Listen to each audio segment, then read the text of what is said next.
está siendo grabado.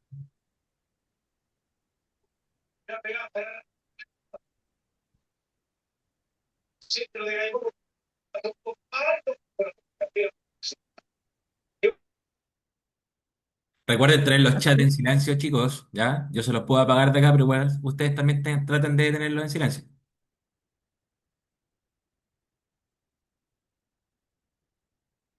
Vamos a esperar unos 2, 3 minutos e iniciamos. Yo de momento les voy a compartir pantalla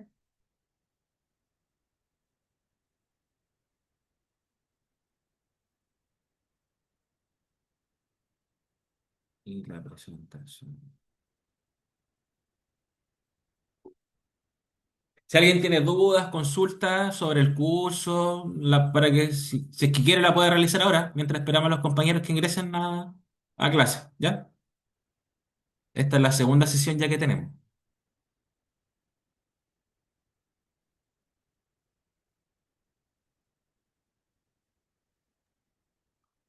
Buenas tardes. Para mí es la primera sesión, así que estoy ignorando todo, cuánto tiempo tiene duración, todo lo que cubre este curso. Ya, entonces voy a hacer un pequeño repasito de la única clase pasada, ya, para que iniciemos. Entonces,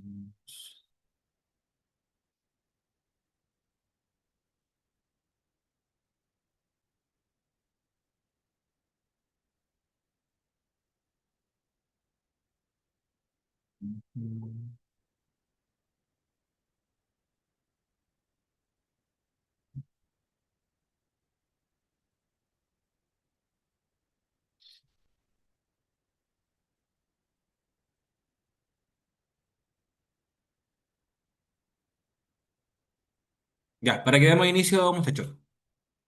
Voy a explicarle un poquito de la semana pasada. Ya, me presento, mi nombre es Christopher, para los que no les mencioné mi nombre, ya, profesor de lengua y literatura, y los voy a acompañar a ustedes hasta la última semana de julio, ¿ya? Hasta ahí, ahí concluyen las clases. Última semana de julio. Y luego de eso, ustedes, yo imagino que a mitad de agosto más o menos deberían ustedes estar rindiendo la prueba para ver si es que pasan o no de curso. ¿Ya? Entonces, ¿cuál va a ser el objetivo de hoy día? Cortísimo, esto yo lo expliqué la semana pasada, pero básicamente a ustedes contarles cómo está estructurado y organizado la asignatura de lenguaje para los jóvenes adultos. ¿Ya?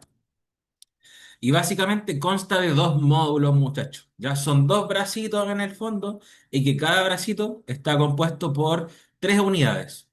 En total, su curso completo son 6 unidades, ya dividida en dos módulos. Cada módulo, 3 unidades. Ya, ahí están los títulos de cada uno de ellos, ¿no es cierto? ¿No es cierto? Módulo uno, 3 unidades, como le menciono, ¿ya? Que se vinculan casi todas, todas, todas a la literatura, que yo les mencionaba un poquito la semana pasada, y estos 3 módulos siguientes que se relacionan un poco más a lo que son los textos de carácter no literario, ¿ya? Pero para la compañera que preguntaba ahí, en el fondo son 6 unidades, así como si ustedes tienen hijos, o ¿no es cierto? O algún sobrino que vaya en el colegio, simplemente ustedes van a trabajar 6 unidades. Eso es en el fondo. ¿Ya? Forma de trabajo. Lo que más me va a interesar a mí, tal como yo les dije la semana pasada, es que desarrollemos la lectura y la escritura principalmente. ¿Ya? Más allá de yo de pasarles materia, por decirle de alguna manera, o contenido, que sí son importantes, como profesor de lenguaje a mí me interesa que también ustedes tienen desarrollada la capacidad de comprender textos literarios o no literarios y que también ustedes se expresan mediante la escritura. Ya, esa es la principal función de este curso. Que tanto ustedes comprenden textos y que también se expresan mediante el uso de la palabra escrita. ¿Ya? O también la palabra oral, ¿verdad? Ágilmente, para que vayamos avanzando. Ustedes deberían enfrentarse a evaluaciones diagnósticas, sumativas, formativas, pero conmigo las únicas guías o evaluaciones que vamos a tener no son con nota, son todas guías formativas o guías para que ustedes trabajen en sus casas simplemente. ¿Ya? ¿Por qué razón? Porque a lo que ustedes terminen el curso, un agente externo, como yo les mencionaba, por allá en agosto, yo imagino, a ustedes los van a citar para que asistan a un colegio presencial, generalmente es así, a un establecimiento educacional, y allí, gente enviada por el ministerio, a ustedes les va a aplicar facsímiles y dependiendo de esos resultados van a ver si es que ustedes aprueban o no el curso. ¿Ya? Tienen, creo ustedes, son alrededor de 3 llamados. Después que finaliza este curso, conmigo, así como con todos los otros colegas de las distintas asignaturas, ustedes van a tener 3 llamados para rendir esa evaluación. Y si les va mal en la primera evaluación, el primer instante, ustedes tienen la chance de asistir a unas clases de reforzamiento, que son por alrededor de 2 semanas, y luego de esas 2 semanas, ustedes volver a dar ese instrumento, ¿ya? Para ver si es que pasan o no de curso. Pero repito, no soy yo el que aplica esa prueba, sino que es un agente externo. ¿Ya? Incluso no es el colega de matemática el que aplica su prueba, no es la colega de ciencia, no, son otros profesores ajenos a nosotros el que a ustedes les va a aplicar una prueba. Y dependiendo de esa prueba, es que ven si que promueven o reprueban el curso. ¿Ya? Eso en palabras muy, muy sencillas. No sé si me expliqué bien.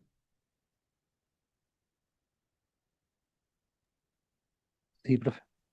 ¿Sí? Ya, mira, entonces, para que vayamos avanzando. Ya, básicamente eso, chiquillos. Ya, en palabras muy, muy sencillas. Entonces, ya, les cierro esta presentación y les comparto lo de hoy día. Ya, ¿qué es esto juntamente? Ya, para que no entremos de lleno a la materia. ¿Mm? La unidad uno, tal como preguntaba su compañera, son 6 unidades, yo le contaba. La primera unidad, que vamos a iniciarla el día de hoy, se relaciona con el ámbito de los textos literarios. Yo les contaba la semana pasadita que el lenguaje lo podíamos dividir en dos grandes vertientes, dos grandes grupos. Por un sector, aquellos textos que se vinculaban con la entretención, ¿no es cierto? El goce, el placer por la lectura, que son los textos literarios, textos narrativos, líricos, dramáticos, ¿verdad? Y por el otro sector estaban aquellos textos que a nosotros nos van a incrementar nuestro conocimiento del mundo. Nos van a permitir nutrirnos de alguna disciplina en particular. ¿Ya? Por ejemplo, los jóvenes en la universidad, institutos de formaciones técnicas, estudian ellos con textos de carácter no literario. Son aquellos textos que encuentran y va a haber información clara, precisa, fidedigna, estudio, investigaciones, tesis, artículos de investigación científica. Es decir, cualquier texto que contenga información real que me permita a mí incrementar mi conocimiento del mundo o en cualquier disciplina va a ser un texto no literario. Entonces, para que partamos de esa base, el lenguaje lo podemos dividir en dos. Un sector, la parte literaria, orientada a la entretención, a la ficcionalidad, a la estética, al placer por la lectura, y otro a mi incremento de mundo, con los textos no literarios. Esta unidad, ¿no es cierto?, que es la número uno, que la vamos a iniciar el día de hoy, ¿ya? Se relaciona con el sector izquierdo de la pantallita, tal como ustedes ven allí.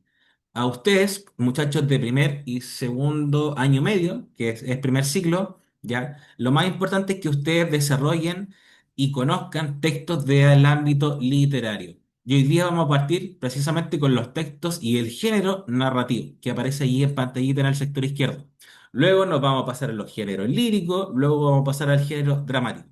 ¿Ya? Pero como yo les digo, dos grandes vertientes, la parte literaria y la parte no literaria, y hoy día vamos a iniciar con los textos narrativos, ¿de acuerdo?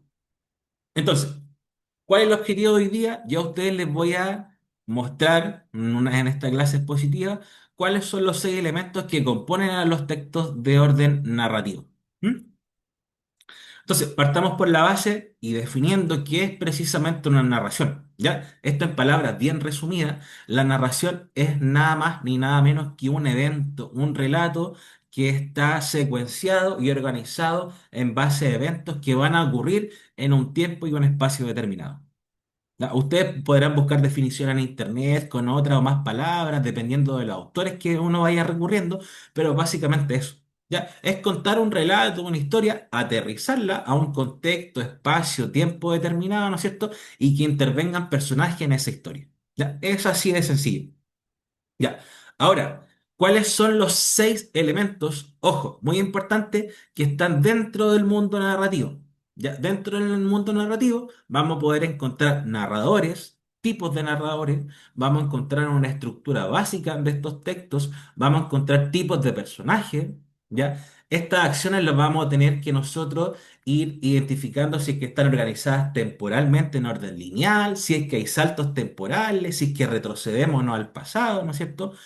Esta historia va a tener que estar ubicada en un espacio determinado, un espacio físico, un espacio psicológico, un espacio social, y como le digo, va a tener que estar aterrizada en un tiempo específico, en una época, en un periodo histórico, en un año, una semana, ya, pero insisto, contextualizar esta narración. ¿Ya? Estos son los seis elementos que se compone el género narrativo. ¿Ya? Ahora vamos a pasar a definir cada uno de ellos. Reto 6. El género, dentro del género narrativo, el elemento más importante es el narrador, muchacho. ¿Ya? Narrador, que lo definimos de qué manera. El narrador es esta voz, yo lo definí con mis propias palabras, es esta voz creada por el autor y que nos va a contar la historia. Por ejemplo, ustedes, personas de carne y hueso, yo, ¿no es cierto? Somos autores. Si escribimos un texto, una canción, un poema, un cuento, lo que sea, una historia, ¿verdad? Nosotros somos los autores. Personas de carne y hueso que existió en algún momento de la época literaria, en algún momento de la historia, pero nosotros creamos dentro de esa historia un narrador será esa voz que contará la historia.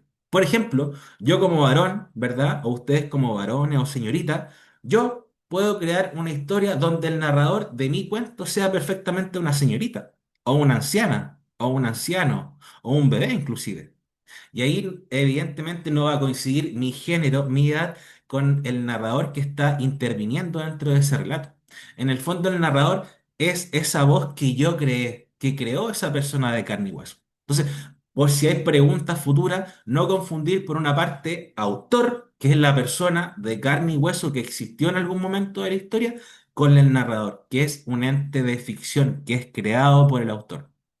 ¿Ya? Entonces, repito, yo como autor puedo crear un cuento donde mis narradores pueden ser un anciano, una señorita, una anciana, una profesora, una médica, etcétera. ¿Mm?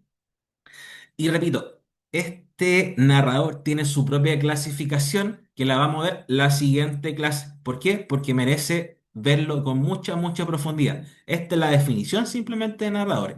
La próxima clase vamos a ver tipos de narradores. ¿Ya? Esta es la definición simplemente. Ahora, segundo elemento que conformaba el género narrativo son las acciones. Y básicamente son la materia prima de la cual está compuesta una historia, un relato, un texto. Sin estas acciones que son atribuidas a los personajes de la historia, no se podría desarrollar la historia. ¿Ya?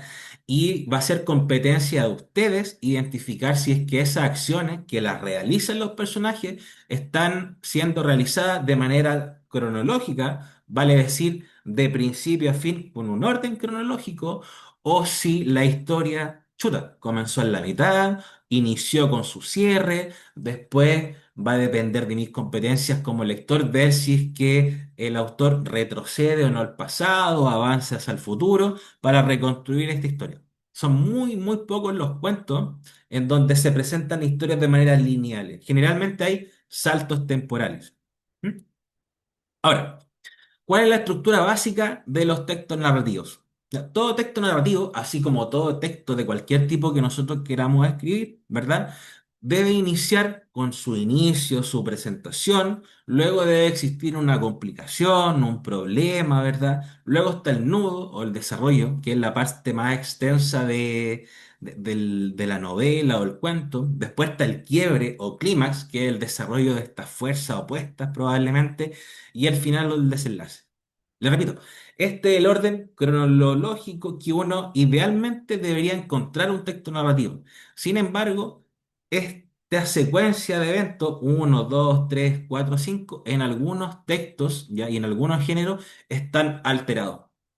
Probablemente más de alguno de ustedes ha visto películas o ha visto series de televisión, ¿no es cierto?, donde comienzan con los finales.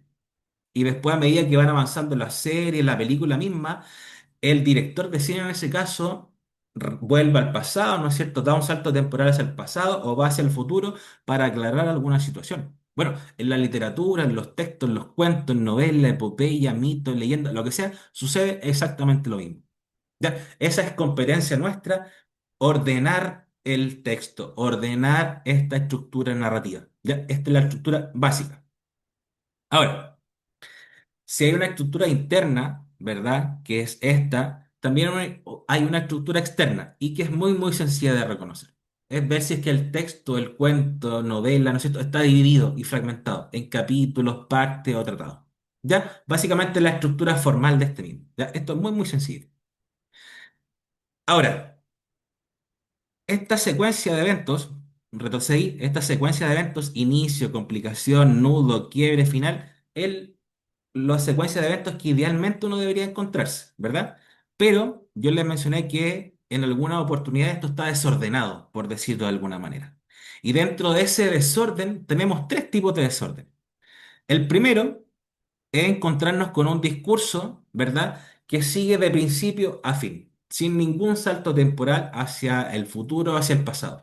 Sigue una historia ya del minuto 1 al minuto 60, por ejemplo, sin sufrir ningún salto temporal. Luego está la segunda forma de estructurar el discurso, que es cuando nosotros iniciamos un cuento, un texto narrativo, que este va a iniciar en la mitad. ¿Ya? Y tiene su propia tipología. Cuando un cuento, novela, texto inicia ya en el centro de la historia, ya con el clímax álgido mismo, ¿verdad? Ahí se estaría aplicando una estructura de tipo narrativa in media res. Tal vez son términos complejos de la lengua latín, ya fallecida, pero básicamente quiere decir que este texto inició en la mitad del asunto. Y la otra forma de estructurar los textos ya proviene del latín, que se denomina in extrema res, que también son términos que ustedes deberían ir incorporando. Quiere decir que el texto, cuento, repito, inició con su final. Y a partir de ese final yo tengo que reconstruir toda la historia, ¿verdad? Las clásicas películas estas de terror que uno ve de repente en Los Destinos Finales, probablemente, donde hay una señorita, un joven que tiene una especie de premonición y ve lo que va a suceder, ¿verdad? Y a partir de todo ese evento se empieza a reconstituir toda la escena, ¿no es cierto? ¿Verdad? Forma parte de ese discurso. Entonces, lo que yo quiero a ustedes es dejarle un tanto claro. Cuando nos encontramos con una estructura lineal o cronológica, que es la primera que aparece allí, ustedes van a encontrarse con una historia de principio a fin, sin ningún salto temporal. La segunda forma es in media res, la historia va a comenzar en el centro. Y la tercera forma, in extrema res, es cuando la historia va a comenzar con su final. Ya, así de sencillo. Ahora, otro elemento que va a involucrar al texto y al género narrativo son los personajes. Y los personajes, por definición, dentro de la literatura, son ni más ni menos que seres de ficción creados por el autor.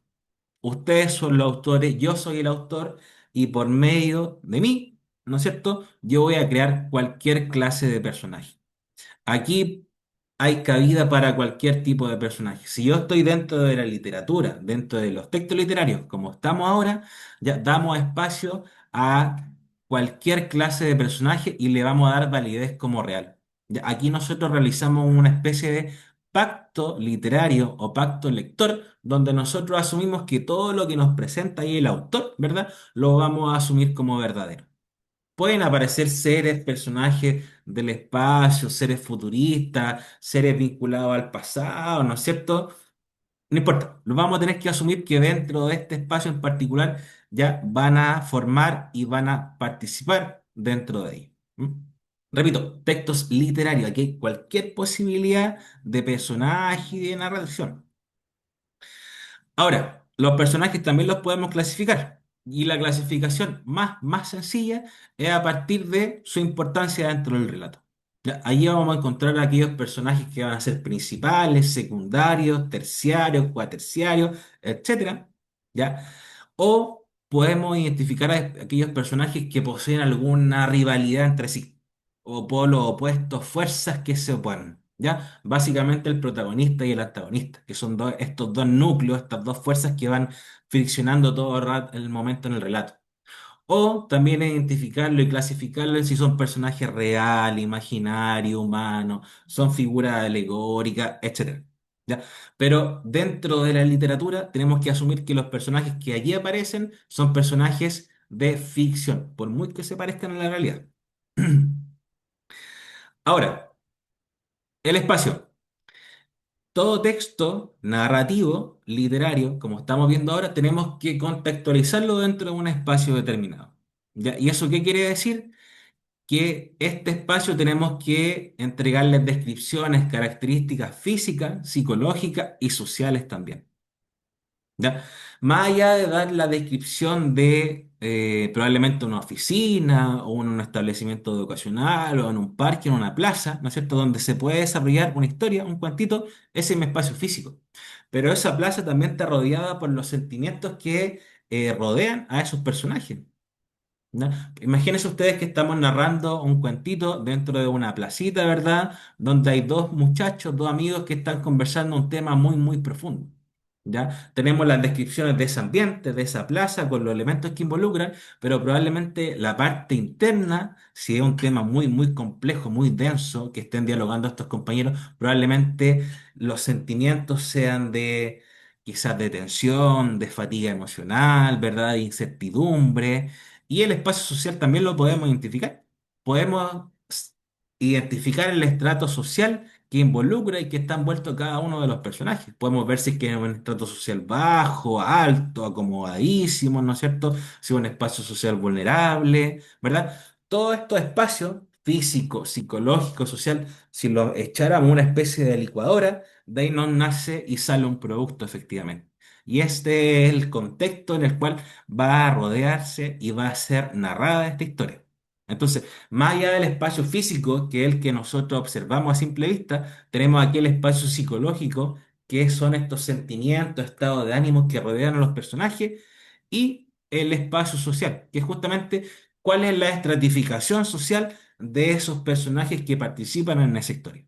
¿Ya? ¿Por qué? Porque todos esos elementos nos van entregando información a mí para ir comprendiendo e ir descifrando el texto a futuro.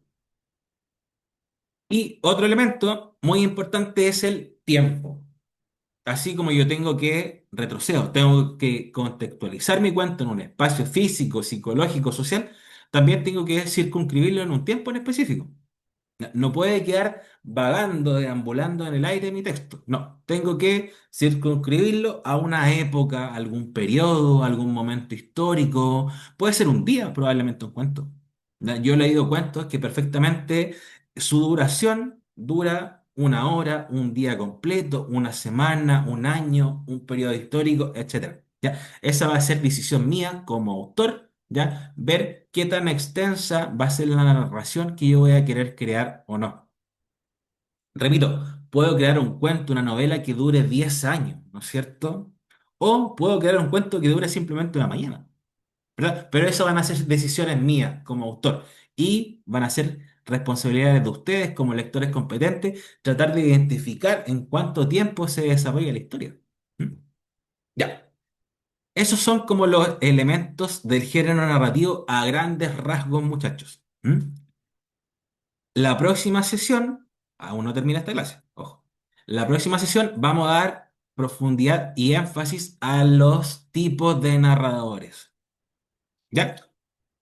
Entonces, lo que acabamos de ver hoy día, definimos qué son los narradores, vimos la estructura de los textos narrativos, definimos uno que otro personaje, las acciones, los tres tipos de espacio y el tiempo también. ¿Ya? Estos son los, repito, elementos que se involucran y cómo se compone un texto narrativo. ¿Ya? Ahora, voy a minimizar.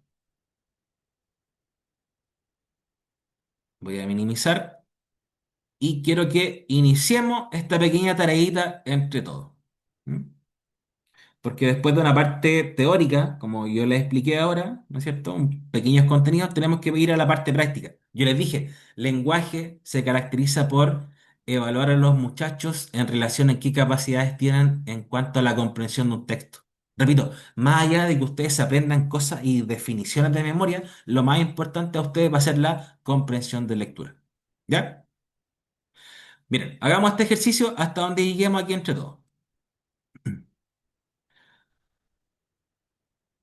Voy a bajar, ahora sí.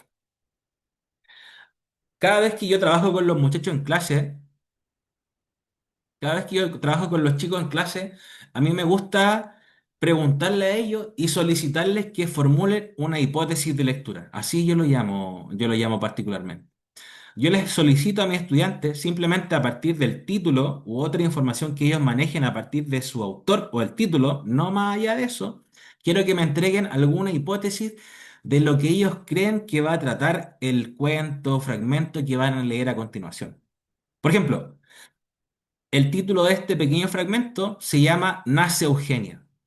A mí me gustaría que en sus casitas ustedes escribieran brevemente de qué creen ustedes que va a tratar este pequeño fragmento de un cuentito. Nace Eugenia. ¿Qué creen ustedes que qué clase de información probablemente se van a encontrar en este cuento? Si yo les preguntara a algún voluntario que quisiera participar, que me dijera de manera voluntaria, ¿qué creen ustedes o qué se le viene a la cabeza con leer el simplemente hecho de Nace Eugenia? Así se titula. ¿Qué piensan ustedes que podría tratar este cuento?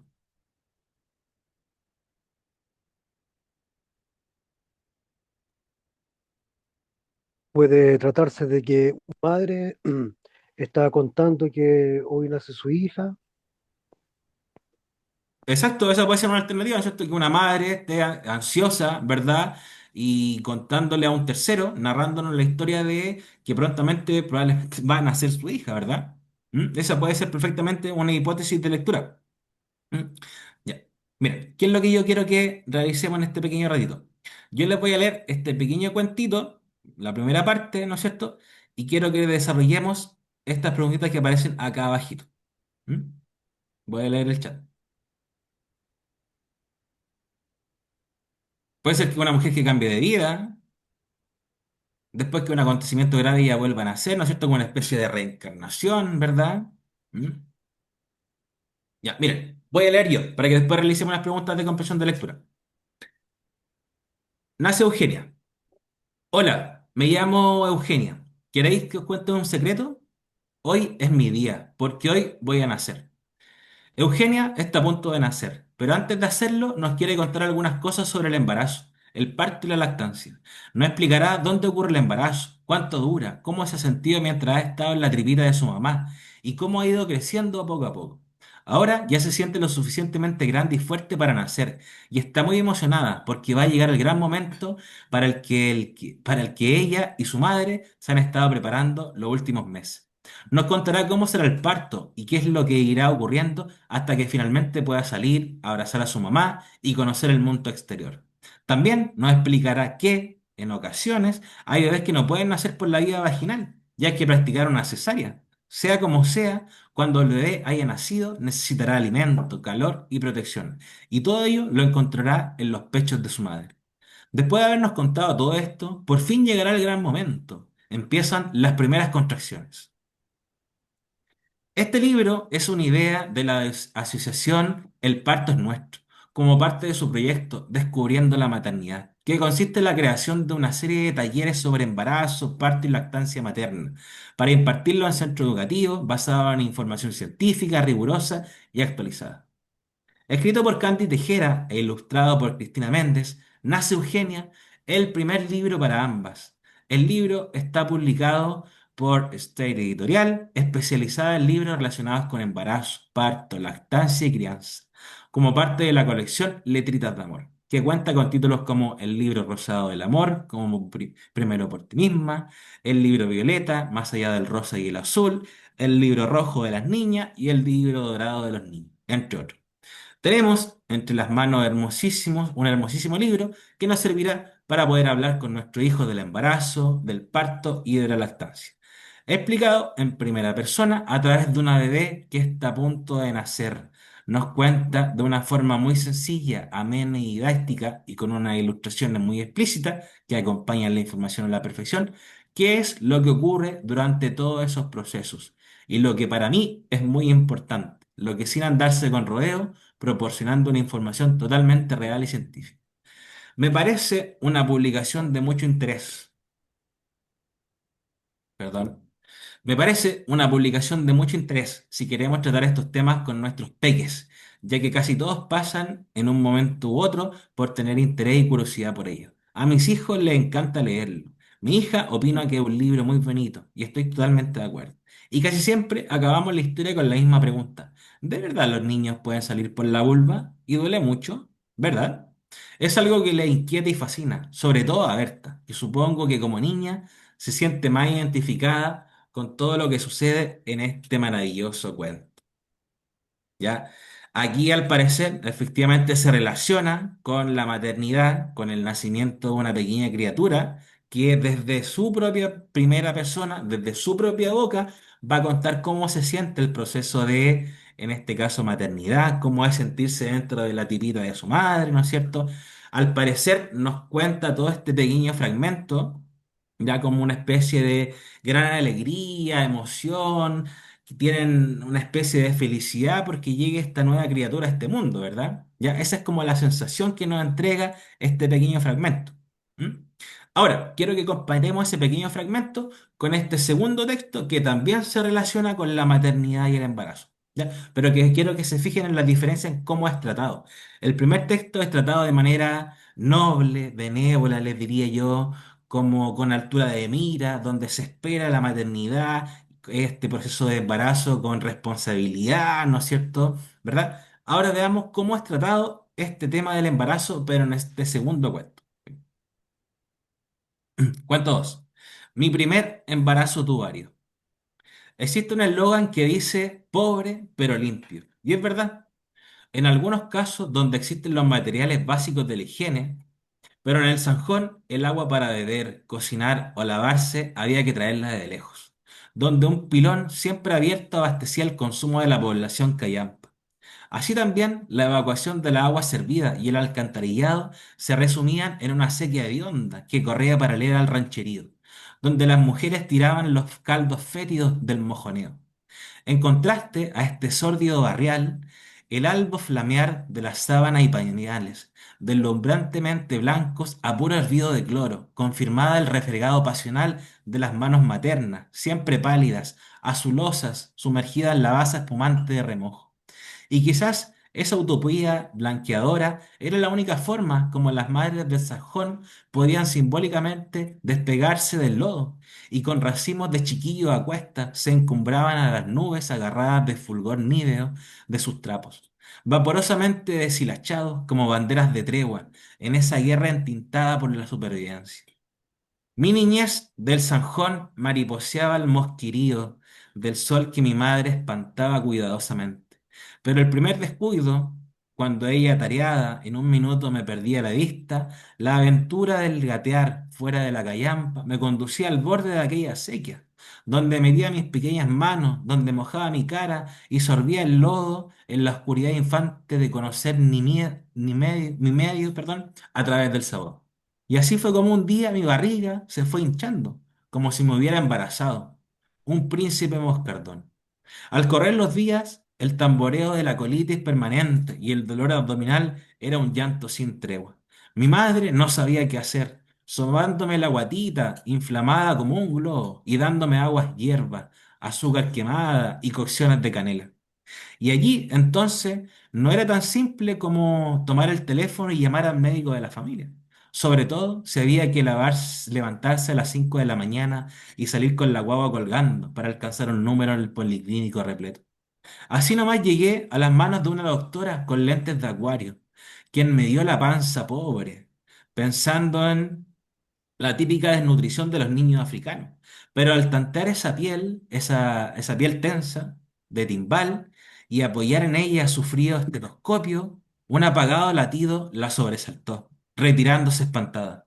No es posible, dijo mirando a mi madre, y escribió nerviosa la receta de un purgante virulento. Esa misma noche se produjo el alumbramiento. Después de tomar esa abortiva medicina, me desrajé en los calambres de una florida diarrea como agua de pantano. Y allí, en el negro espejo de la basinica rebalsante, flotaba el minúsculo cuerpo de un pirigüín detenido en su metamorfosis. Era apenas una cabeza y una colita, pero sobresalían dos patitas verdes que el niño relacuajo había logrado formar en su vientre desde que me tragué su larva en el micromundo de la vida que a pesar de todo se peleaba a codazos el breve espacio de su gestación.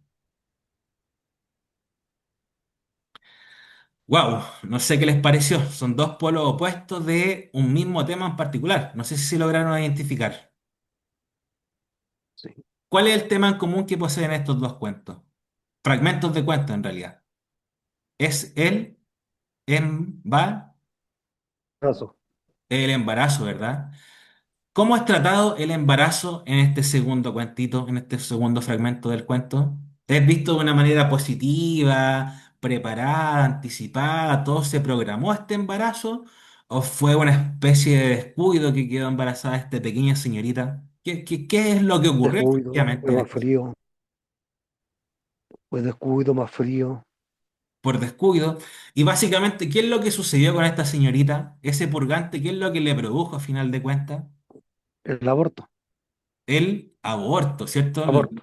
Perfecto, ahí el compañero lo identificó inmediatamente.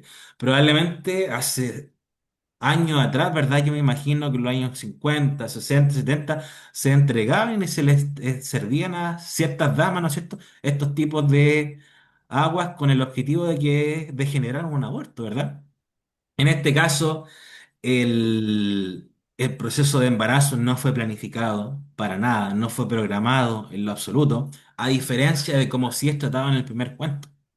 En el primer cuento sí es tratado de manera armoniosa, repito, planificado, organizado, nos van a contar los pasos, cómo debería llevarse a cabo un buen embarazo, con el proceso, los pasos, etcétera, a diferencia de este segundo cuento, que prácticamente lo que aquí se está narrando, tal como dijo el compañero, es el aborto.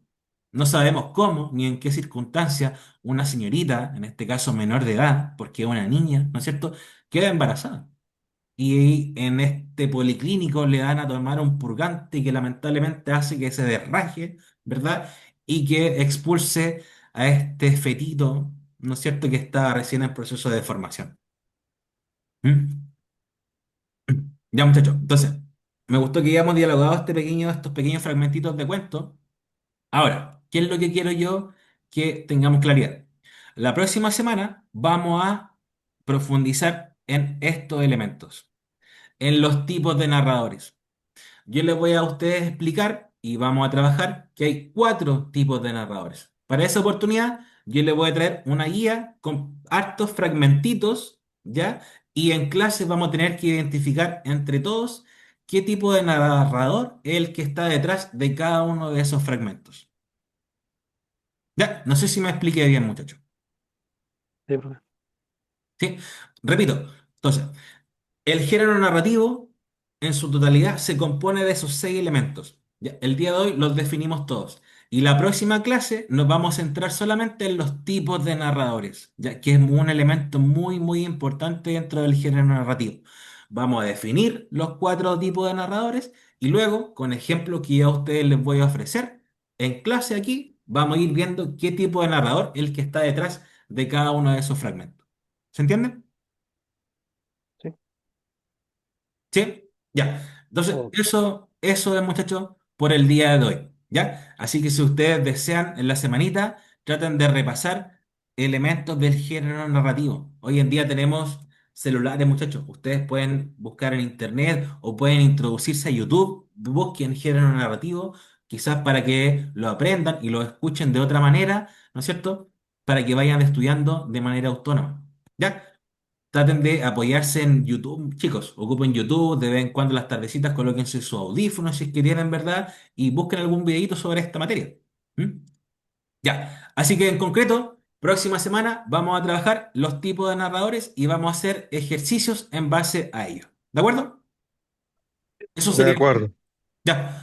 Ya, muchachos. Se me cuidan mucho, que estén muy bien y éxito en las siguientes clases. ¿Ya? Chao, profe, gracias. Cuídense mucho. Buena semana.